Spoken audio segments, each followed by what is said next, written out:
Hello, it's time for chapter 18 of The Earl on the Train, where we get to see if Nick actually can learn her name. Chapter 18, By Any Other Name. I'm so sorry. Ida's whole body shook. A choked noise escaped from beneath the hand she clapped over her mouth. So terribly sorry, Nick continued. I'm bad with names. Worse than bad. Appallingly awful. It's no excuse, I know. It's my own personal failing. His eyes were fixed on something behind her, sorrow shimmering in their amber depths. I've wished over and over that I could remember. I'm certain it must be a beautiful name. Her hand couldn't muffle her snort. His gaze swung back to her, a furrow appearing between his eyebrows. Are you... He blinked several times. Are you laughing? The question broke her. The laughter burst out, long and loud, unrestrained and uncontrollable. She fell against his chest, tears of mirth streaming down her cheeks, tremors of hilarity racking her body. Oh, goodness! She swiped at her eyes. Nick, why? Another explosion of laughter took her before she could get the question out. Why am I so cork-brained? He offered. Yes! For several more seconds, Ida clung to his shirt, still overcome. Gradually, the shaking stopped, and her breathing returned to normal. She kept her face pressed against his shoulder, afraid that if she looked at him, she would lose her composure all over again. You truly are cork-brained, she said. Why didn't you just ask? By the time I realized we wouldn't be quickly parting ways, it was far too late to ask. She straightened and finally looked him in the eye, frowning. It's never too late. I had hoped someone else would reveal your name, but it never happened in my presence, and you had become Mrs. Masterson or Miss Masterson or anyone other than yourself. You should have just asked. I felt like a fool.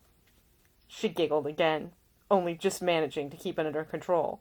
And now? Now I know I'm a fool. Well, at least you learned something from all this. Nick's laughter began as a tiny sniff, then slowly grew into a deep, rumbling chortle, rising up from his belly to echo through the small compartment. I certainly did. It's probably for the best that I don't know your name, as I'm clearly unworthy to utter it.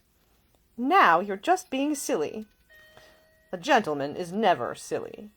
Ah, so you're a gentleman, are you? I will add that to the list. Nick Masterson is a gentleman, an inept spy, a potion specialist who doesn't drink them, not a gambler or a criminal, and a house decorator. Residential designer. He is terrible with names, but good with kisses. The big, strong hand that had withdrawn before now grasped her waist. And what does a young woman of your social class know about a man being good with kisses? I was once a highly sought heiress. Many men kissed me in the hopes of wedding my fortune. And then one of them ruined you. The edge in his voice made her heart swell. He was angry on her behalf. The first to ever be so. Everyone else had blamed her, though it had been Carsley who had caused the scandal. She never spoke of the incident, because all it did was infuriate her. Now, though, she wanted to tell Nick.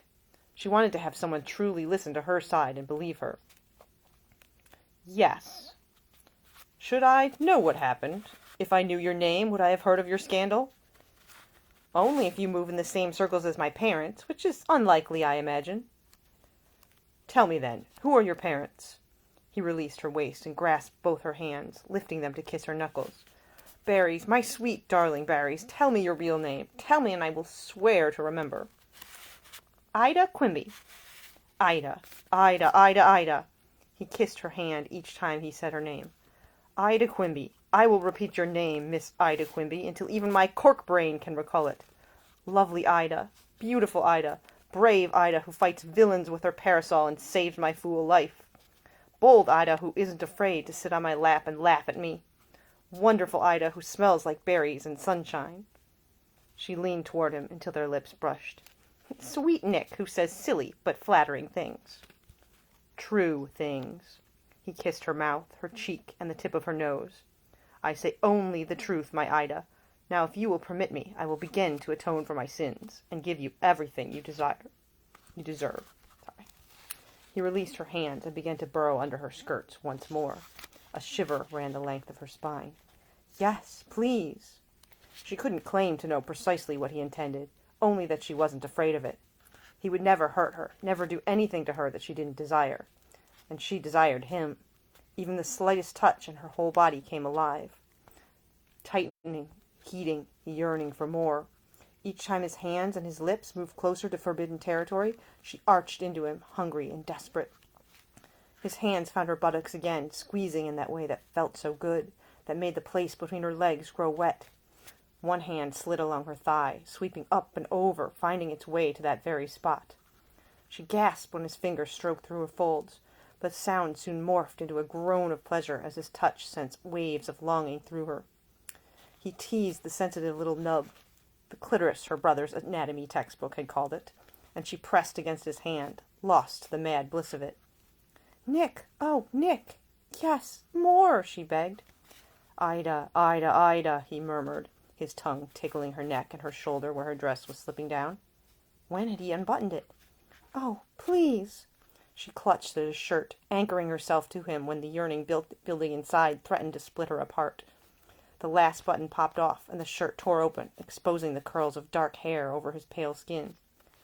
"Nick!" she gasped. Her head fell against his now half-bare chest, her cheek pressed to warm flesh. I can't! I need—" She didn't even know what she needed, only that it was there, so close, and somehow just beyond her grasp. The hand between her thighs continued stroking, tormenting, pleasuring, while his opposite arm curled around her, cradling her, sheltering her. "Come for me, berries." The world cracked. Her body spasmed into absolute rapture, rocketing up from the earth and then floating slowly, ever so slowly, back down to earth, where Nick held her in his arms and pressed gentle kisses to her mouth. "Sweet, sweet Ida," he murmured. "Do you forgive me?" "Yes," she sighed. "For everything. Anything." He chuckled. "Perhaps I will ask again when you've come down from the euphoria." Ida closed her eyes and snuggled close to him, smelling his comforting scent, nuzzling her cheek against his short whiskers. "I will still say yes. Always yes." And that was chapter 18.